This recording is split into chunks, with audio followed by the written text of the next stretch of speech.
쉼없이 내달렸으니 느긋하게 숨 한 번 고를 때도 됐지요. 담양 용추봉에서 흘러온 영산강 물줄기가 목포 앞바다로 흘러들기 전 영암에서 기진 한 몸 쉬어갑니다. 영산강 마지막 길목 영암은 옛것을 귀하게 여기는 사람들의 땅입니다. 배우면 배울수록 어렵다. 행처신하기 어렵다. 눈으로 본다. 여러분들 그 옛 향취가 사람들을 불러들이는 고장이기도 하지요. 영암 땅에서는 사람도 물길도 조급해할 필요가 없습니다. 그곳 시계는 보통 세상보다 좀 더디게 흘러가고 있으니까요.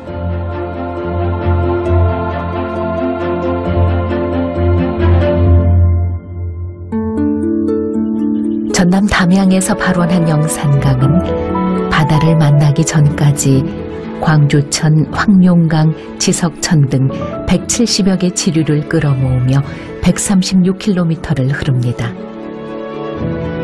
이 쉼없는 물길 끄트머리에 영암이 있습니다. 2200년 역사를 품고 있는 남도 문화 중심지입니다. 전하는 얘기에 따르면 이 땅이 영암이라는 지명을 얻게 된 것은 순전히 월출산 때문이었다 합니다. 깎아지른 듯한 기암절벽이 많아 영산으로 불렸던 월출산.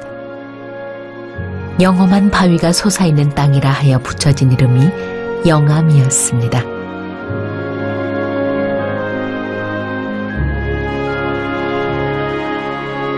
빼어난 산세가 금강산을 닮았다 하여 남도 소금강이라 불리기도 한 월출산.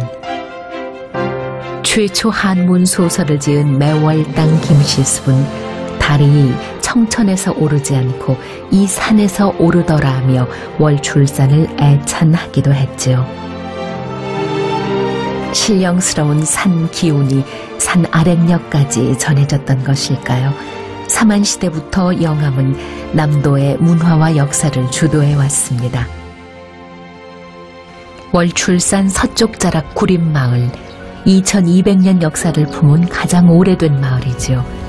일본 고대 문화 시조 왕인 박사를 비롯해 불교 중흥에 힘쓴 도선국사 등 걸출한 인물을 낳기도 했습니다. 구림이라는 마을 이름에는 도선국사 탄생 설화가 얽혀 있습니다. 최씨성 가진 처녀가 아이를 낳아 숲속에 버렸는데 비둘기들의 보호로 아이가 무사했답니다. 바로 훗날의 도선국사입니다. 비둘기들이 잔털 뽑아서 얘기들을 키웠고 안 죽게 했고 그 수풀이에서 그랬다고 그래서 비둘기 구자 수풀임자 그래서 구림 그럽니다. 구림마을은 낭조 최씨, 창녕 조씨 등 6개 성을 가진 이들이 모여 사는 집성촌입니다. 후손들은 수백 년 전 선조들이 터잡은 땅에서 오늘을 살아갑니다. 마을 모든 것이 예스럽습니다. 그 안에서의 삶은 한갓지고 아늑하죠. 대신 지켜야 할 것이 많은 삶입니다.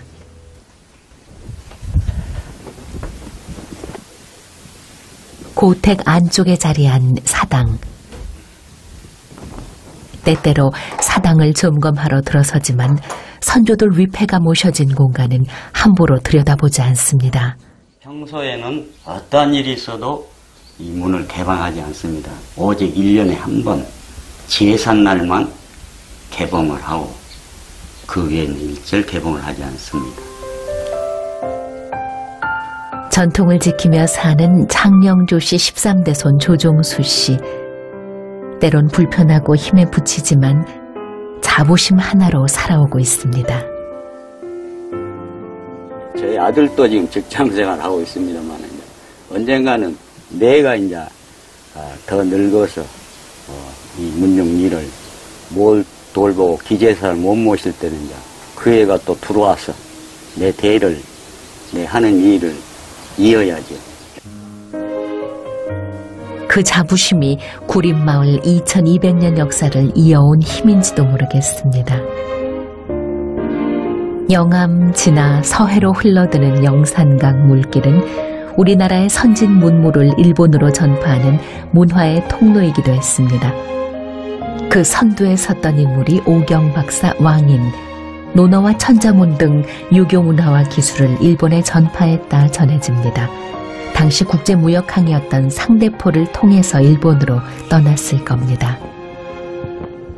왕이 떠났던 그 시절, 백제 시절에는 이게 영산강 하구 쪽에 굉장히 그 중요한 무역 포구로 그렇게 알려져 왔습니다. 그래서 신라 때도 최치원도 여기서 중국을 향해서 떠났다는 그런 설이 있습니다.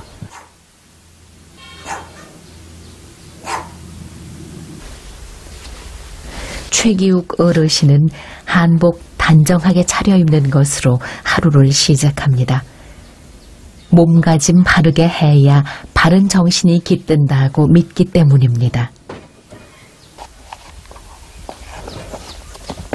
매일같이 한복 차려입고 어르신이 향하는 곳은 왕인학당. 어르신은 왕인학당 훈장님.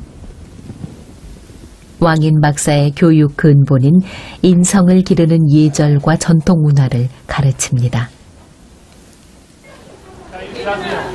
기다렸던 학생들이 도착했습니다.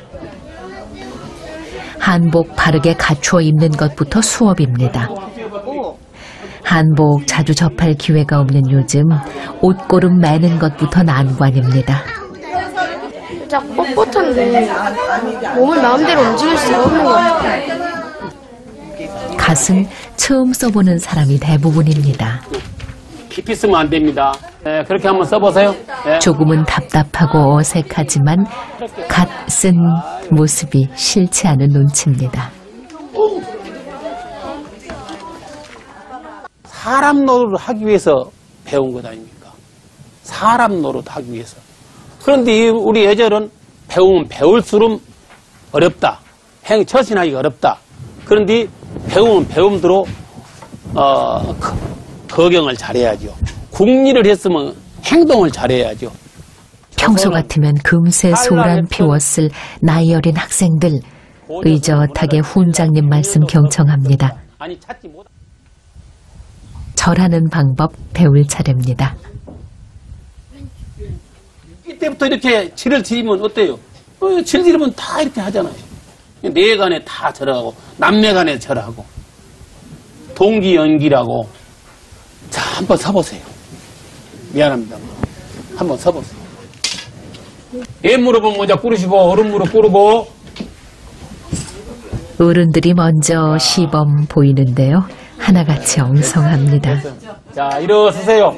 일어서세요. 아이들 교육시킨다고 나섰다가 도리어 부모들이 혼쭐 납니다. 우리나라 고유 인사법인데 바른 방법으로 해본 적 별로 없습니다. 여러분들 부인네들 어때요? 남자들이 예를 해주고 대우해주면 어떠겠어요? 뭐이 달라지겠어요? 응? 뭐이 달라지겠어요? 뭐이 달라져요? 응? 반찬이 달라져요. 밥상이 달라지고. 그 1번이에요, 1번. 밥상이 달라진 거예요. 이쪽에 박수 치세요. 2시간 남짓한 예절 교육. 다른 건 몰라도 다음 명절에 어른들께 제대로 된 절을 올릴 수는 있게 됐습니다. 굳은 날만 아니면 이혜숙 씨 앞마당은 늘 자연이 펄럭입니다. 옛사람들 방식대로 색을 입힌 천입니다. 자연의 색을 끌어내는 일은 참 신기합니다. 그저 녹색인 이 식물이 각기 다른 빛깔을 내니 말이죠. 쪽잎을 따서 깨끗이 씻어서 갈아서 그 물 가지고 염색을 하는 거예요. 그러면 아름다운 옥색이 나옵니다. 이혜숙 씨는 쪽물 그대로 이용해 염색합니다. 여러 조치를 취해 염료를 준비하는 본래 쪽 염색과는 다른 방법이죠. 하얀 천을 생쪽물에 담그자 옥빛 물이 천으로 자리를 옮깁니다. 물이 들어갑니다. 바로 내용제 전혀 안 쓰시고 안 쓰고